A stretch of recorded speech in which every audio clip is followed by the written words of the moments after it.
Hello friends, welcome to my YouTube channel doctor Ved Prakash Kaushik. एक नई जानकारी लेकर फिर आपके सामने। नमस्ते नमस्ते दोस्तों नमस्कार। मैं डॉक्टर वेद प्रकाश कौशिक, सभी को गुरु पूर्णिमा की हार्दिक शुभकामनाएं। दोस्तों, आषाढ़ मास के शुक्ल पक्ष की जो पूर्णिमा आती है उस दिन गुरु पूर्णिमा पर्व मनाया जाता है। गुरु पूर्णिमा पर्व एक बहुत बड़ा पर्व है जो उन लोगों के लिए है जिनके गुरु होते हैं।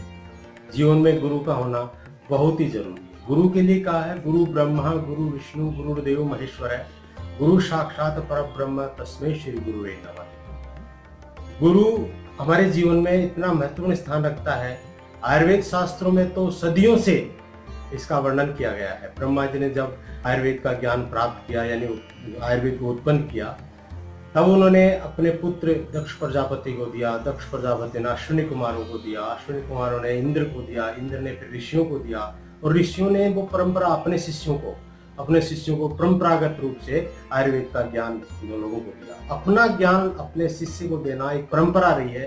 भारतीय संस्कृति की एक और हिंदू संस्कृति की परंपरा है जिसमें गुरुओं का बड़ा महत्वपूर्ण स्थान है। गुरु परंपरा धीरे धीरे नष्ट हो रही है, समाप्त होती जा रही है। कुछ धर्म ऐसे हैं, कुछ पंथ ऐसे हैं जिनमें अभी भी गुरु परंपरा चली आ रही है। हमारे समाज में, हमारे जो सनातन धर्म है, हिंदू धर्म है, उसमें एक परंपरा है कि गुरु के बिना आपका कोई भी कार्य संपन्न नहीं होगा। इसलिए हमारे समाज में तो एक जाति, विशेष जाति जो है उसको भी गुरु जाति कहा गया है। गर्ग ऋषि की जो संतान है उनको गुरु नाम दिया गया है। दोस्तों, गुरु के लिए कहा है कि सबसे बड़ा गुरु कौन? कृष्णम वंदे जगत गुरु। कृष्ण भगवान जो है, श्री कृष्ण जो है, वो जगत के सबसे बड़े गुरु है। कृष्ण वंदे जगत गुरु। गुरु को पहचानना, गुरु को अपना बना लेना। लोग कहते हैं गुरु अपने आप अपने शिष्यों को पकड़ लेते हैं, लेकिन आज की स्थिति ये है कि ये जो युग चल रहा है, कलयुग, घोर कलयुग, इसमें गुरु को पहचानना या गुरु हमें अपने आगे पकड़े, हमें पहचाने, ये बड़ा मुश्किल कार्य हो गया है। दोस्तों, आज मैं आपको इस तरह से कुछ बातें बताने जा रहा हूँ कि गुरु को कैसे अपनाएं, गुरु हमें कैसे अपना शिष्य बना पाए, ऐसी परंपरा कैसे चले, हम गुरु बिना नहीं रह सकते, या गुरु हमारे नजदीक कैसे आए। गुरु को हम अगर गौर से देखा जाए तो 4-5 प्रकार, जैसे अलग अलग प्रकार से गुरु आजकल देखने में मिलते हैं। बाकी गुरु तो गुरु होता है, यानी अपने नजदीक जो भी लोग होते हैं, अपने को जो ज्ञान देते हैं, अपने को जो शिक्षा देते हैं, वो गुरु होते हैं। प्रथम गुरु माता होती है, पिता होता है, भाई बंधु समाज, सब लोग अपने को तरह तरह की शिक्षाएं देते हैं, तरह तरह का ज्ञान हमें बताते हैं। तो ये गुरु परंपरा है। गुरु अपने शिष्य को ज्ञान देता है। गुरु का मतलब होता है भारी, भारी वजनदार मतलब जो ज्ञान में वजनदार हो, उसकी बातों में वजन हो, उनके रहन सहन में वजन हो, और उसके विचारों में वजन हो। दोस्तों, हम जब किसी के पास जाते हैं, अगर किसी महात्मा के पास जाते हैं या किसी ज्ञानी जन के पास जाते हैं, आपको वहां जाने के बाद ऐसा महसूस हो कि सकारात्मक ऊर्जा आ रही है, मुझे कुछ करने की इच्छा हो रही है कि मैं इस कार्य को करूंगा या इस आगे को मैं बढ़ूंगा, निराशा आपकी समाप्त हो रही है, तो आप समझ लें कि वो आपके लिए सच्चा गुरु है। गुरु को हम अलग अलग हिसाब से देखें तो जो शास्त्रों में वर्णित है उनमें अलग अलग गुरु है। आजकल जो गुरु है वो कालनेमी टाइप के गुरु है। कालनेमी गुरु क्या होता है? जो छल प्रपंची धूर्त होते हैं, दिखावा उनमें बहुत होता है, तरह तरह की वो बातें करेंगे, भगवान के झूठे भजन करेंगे, लेकिन उनके मन में कुछ ऐसा होगा जो मतलब वो भी अपने साथ नुकसानदायी हो सकता है। जैसे हनुमान जी के रास्ते में, हनुमान जी का रास्ता रोकने के लिए कालनेमी ने एक आश्रम बनाया। आश्रम में उन्होंने भजन कीर्तन शुरू किया और हनुमान जी को फंसाने के चक्कर में उन्होंने गुरु का रूप धारण किया। गुरु, इस तरह के गुरु कलयुग में बहुत मात्रा में, प्रचुर मात्रा में मिल जाएंगे, और ऐसे गुरुओं से आपको बचना चाहिए। दूसरे प्रकार के गुरु जो होंगे वो देखने में मिलेंगे कि वो कथा प्रवचन करेंगे, बातें करेंगे, भगवान का भजन करेंगे, लेकिन अपने आप को वो ये सिद्ध करेंगे कि मैं स्वयं भगवान हूँ। वो भगवान का रूप धारण करने की कोशिश करेंगे। ऐसे गुरु भी आजकल बहुत मात्रा में, प्रचुर मात्रा में भारतीय संस्कृति में, भारत के अंदर तरह तरह के गुरु अपने को मिल जाएंगे। ये नारद प्रकार के गुरु होते हैं जो अपने आप को मोह माया में फंसा लेते हैं और फिर फंस जाते हैं। ये भगवान के भजन जरूर करते हैं, भगवान के बहुत ही प्रिय भी होते हैं, लेकिन इनका जो मन होता है वो अपने आप में एक अहंकारी पूर्ण होता है, और उनको अपने भक्ति का बड़ा अहंकार हो जाता है, और वो भगवान के समान अपने आप को समझने लग जाते हैं।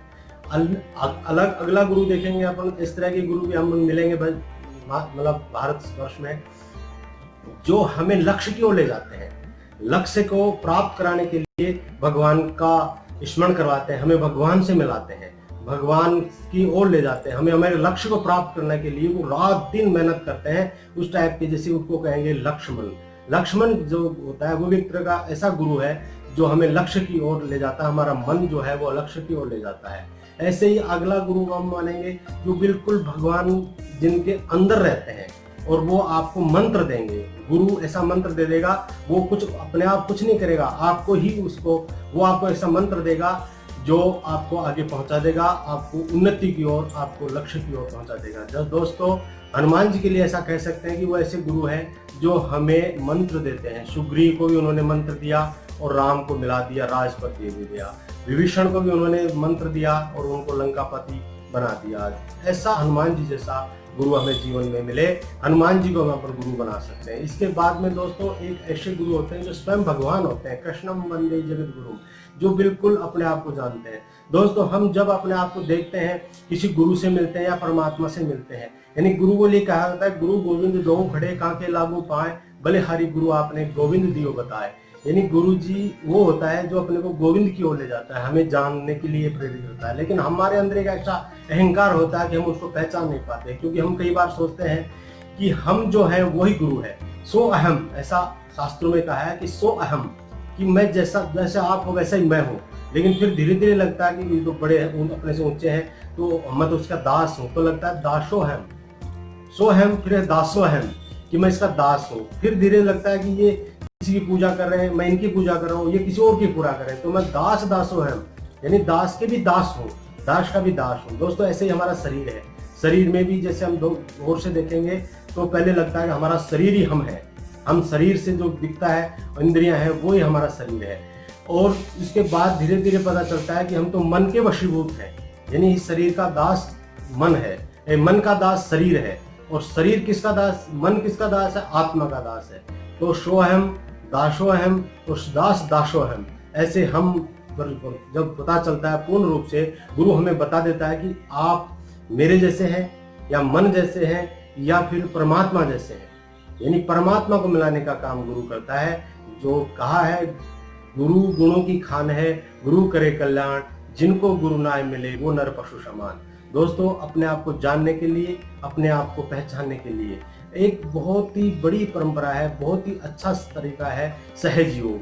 सहज योग में गुरुदेव बताते हैं कि बिल्कुल अपने हृदय में स्थान परमात्मा का रख करके अपने हृदय में ये धारण करें कि एक ज्योति जल रही है, और ऐसा ध्यान करें कि अंदर ही जो मन है हमारा, वो जो आत्मा है, वो हमारे गुरु है, और वो हमें सन्मार्ग की ओर ले जा रहे हैं, परमात्मा की ओर ले जा रहे हैं। इस तरह से विचार करेंगे तो ये गुरु पूर्णिमा सफल होगी। गुरु पूर्णिमा को अच्छा गुरु आपको मिले। आप गुरु अगर नहीं प्राप्त कर सकते हैं तो जो मैंने बताया है वो गुरु भी आप अपने आप बना सकते हैं, अपने मन को भी गुरु मान सकते हैं। गीता में भगवान श्री कृष्ण ने कहा है कि इंद्रियों में जो 11 इंद्रियां हैं उनमें मैं मन हूँ, और हृदय में आपके विराजमान हूँ, वो मैं आत्मा में हूँ। यानी परमात्मा मन और आत्मा में विराजमान है, हमारे शरीर के कण कण में परमात्मा विराजमान है। उनको जानने के लिए एक गुरु की आवश्यकता है, और गुरु पूर्णिमा वह पर्व है जो आपको गुरु की खोज पूर्ण कर सकती है, गुरु को आपसे मिलवा सकती है, या गुरु से आप मिल सकते हैं। दोस्तों वीडियो पसंद आया है तो अपने दोस्तों के साथ शेयर कीजिए और लाइक कीजिए, और सब्सक्राइब नहीं किया तो सब्सक्राइब कर लीजिए, और बेल आइकॉन को दबाकर सबसे पहले वीडियो